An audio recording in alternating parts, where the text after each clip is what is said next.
Hello प्यारे दोस्तों, YouTube channel अपना परिवार 07 में आप सभी का दिल खोलकर स्वागत है। आज तारीख 19/5/2025 से करंट अफेयर के क्वेश्चन जितने भी बन सकते हैं उनको हम डिस्कस करेंगे, तो इसलिए आप वीडियो को लास्ट तक जरूर देखिए। तो चलिए शुरुआत करते हैं आज के हमारे पहले क्वेश्चन से।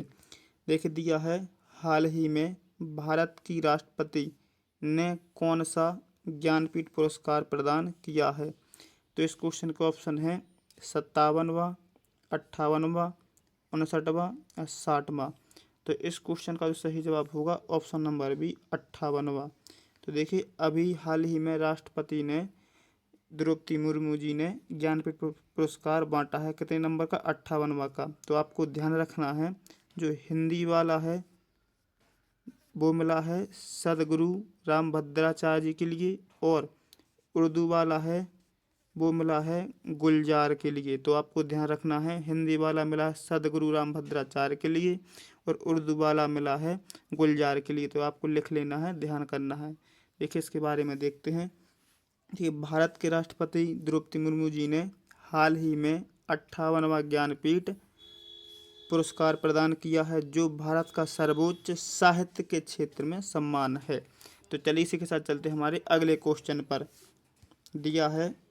दिया है डेनमार्क का ई मेथनॉल संयंत्र प्रति वर्ष लगभग कितनी मात्रा में ई मेथनॉल का उत्पादन करेगा?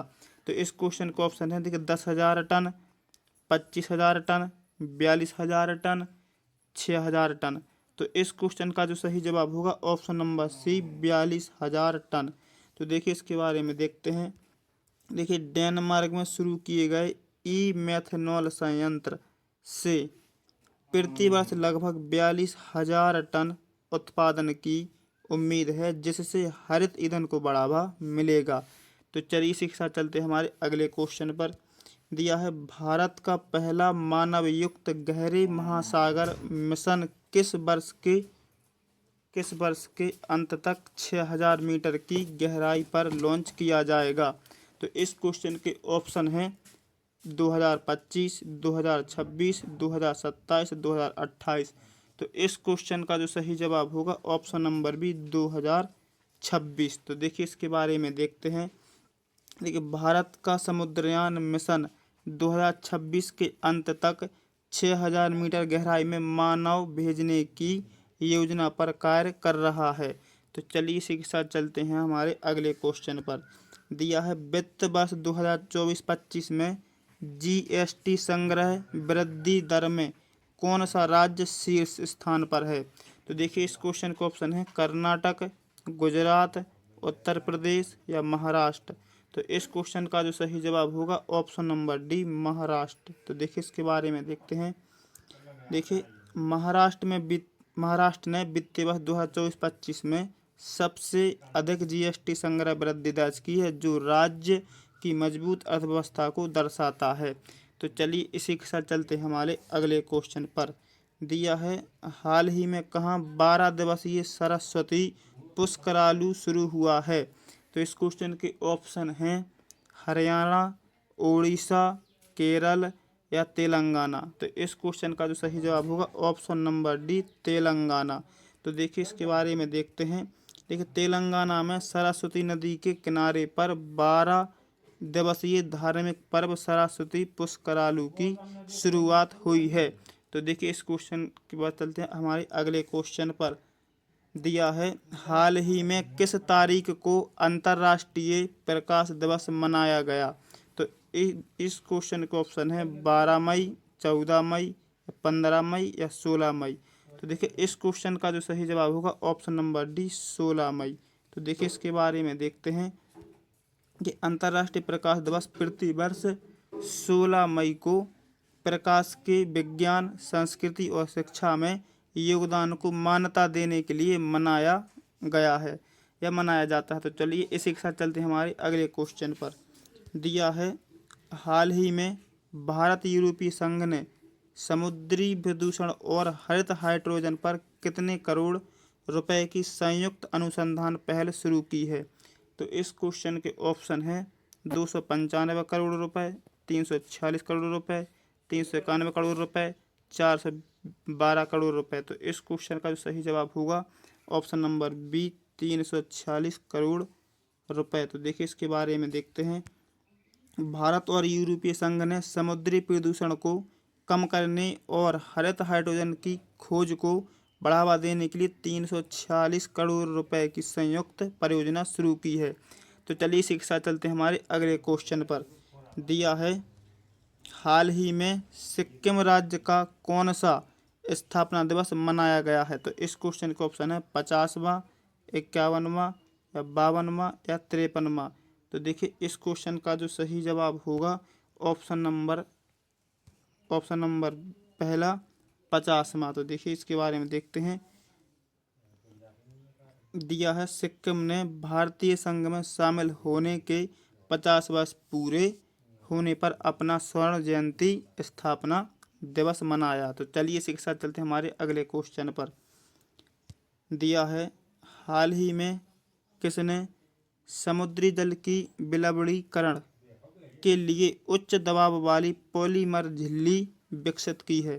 तो इस क्वेश्चन का ऑप्शन है इसरो, DRDO, CSIR या NTPC। तो इस क्वेश्चन का जो सही जवाब होगा ऑप्शन नंबर बी DRDO। तो देखिए इसके बारे में देखते हैं। देखिए DRDO ने समुद्र के खारे पानी को पीने योग्य जल में बदलने के लिए उच्च दबाव पॉलीमर झिल्ली तकनीक विकसित की है। तो इसी के साथ चलते हैं हमारे अगले क्वेश्चन पर। दिया है, हाल ही में वैश्विक सुगमता जागरूकता दिवस के अवसर पर कहाँ समावेशी भारत शिखर सम्मेलन आयोजित हुआ है। तो इस क्वेश्चन का ऑप्शन है न्यू दिल्ली या गोवा, गुजरात या महाराष्ट्र। तो इस क्वेश्चन का सही जवाब होगा ऑप्शन नंबर ए नई दिल्ली। तो देखिए इसके बारे में देखते हैं। देखिए समावेशी भारत की शिखर सम्मेलन नई दिल्ली में आयोजित किया गया, जिसमें दिव्यांगजनों की डिजिटल व सामाजिक पहुंच पर चर्चा की गई। तो चलिए इसी के साथ चलते हैं हमारे अगले क्वेश्चन पर। दिया है, निम्नलिखित में से किस तारीख को प्रतिवर्ष विश्व दूरसंचार दिवस मनाया जाता है।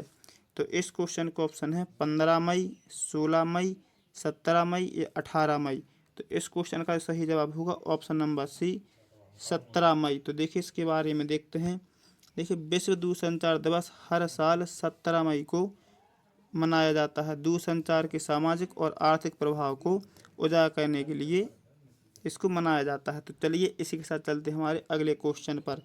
दिया है, हाल ही में किस राज्य में भारत के पहले हाइड्रोजन संचालित ईंधन सेल ट्रक का उद्घाटन किया गया है। तो देखिए ईंधन सेल ट्रक। तो इस क्वेश्चन का ऑप्शन है छत्तीसगढ़, महाराष्ट्र या असम या झारखंड। तो इस क्वेश्चन का जो सही जवाब होगा ऑप्शन नंबर ए छत्तीसगढ़। तो इसके बारे में देखते हैं। देखिए भारत का पहला हाइड्रोजन संचालित ईंधन सेल ट्रक जो है छत्तीसगढ़ में लॉन्च हुआ, जो हरित परिवहन की दिशा में एक महत्वपूर्ण कदम है। तो चलिए इसी के साथ चलते हैं हमारे अगले क्वेश्चन पर। दिया है, हाल ही में किसे स्वीडन में भारत का नया राजदूत नियुक्त किया गया है। तो इस क्वेश्चन के ऑप्शन है मिस्टर शंकर कुमार, श्री अजय कुमार, श्री अनुराग भूषण और श्री विजय कुमार। तो इस क्वेश्चन के ऑप्शन है option number C Shri Anurag Bhushan. तो देखिए इस क्वेश्चन के बारे में देखते हैं। देखिए वरिष्ठ जननायक श्री अनुराग भूषण को स्वीडन में भारत का नया राजदूत नियुक्त किया गया है। तो चलिए इसी के साथ चलते हैं हमारे अगले क्वेश्चन पर। दिया है, वैश्विक क्रय प्रबंधक सूचकांक 2025 में कौन सा देश शीर्ष स्थान पर है। तो इस क्वेश्चन के ऑप्शन है USA, चाइना या भारत या इंडिया या जापान। तो इस क्वेश्चन का सही जवाब होगा ऑप्शन नंबर सी भारत। तो इसके बारे में देखते हैं। देखिए भारत ने 2025 के ग्लोबल PMI में शीर्ष स्थान प्राप्त किया है, जो विनिर्माण और सेवा में तेजी को दर्शाता है। तो चलिए इसी के साथ चलते हैं हमारे आज के लास्ट क्वेश्चन पर। और अगले क्वेश्चन पर दिया है, हाल ही में किस राज्य में खेलो इंडिया यूथ गेम्स हुआ है। तो इस क्वेश्चन को ऑप्शन है उत्तर प्रदेश, बिहार, राजस्थान या उड़ीसा। तो इस क्वेश्चन का जो सही जवाब होगा ऑप्शन नंबर बी बिहार। तो देखिए इसके बारे में देखते हैं। खेलो इंडिया यूथ गेम्स 2025 का आयोजन हाल ही में बिहार में हुआ है। जिससे राज्य में खेलों को बढ़ावा मिलेगा। तो देखो वीडियो पसंद आया तो लाइक करें, शेयर करें और डेली करंट अफेयर देखने के लिए हमारे यूट्यूब चैनल को सब्सक्राइब करें और सुबह 9 बजे जुड़ना ना भूलें।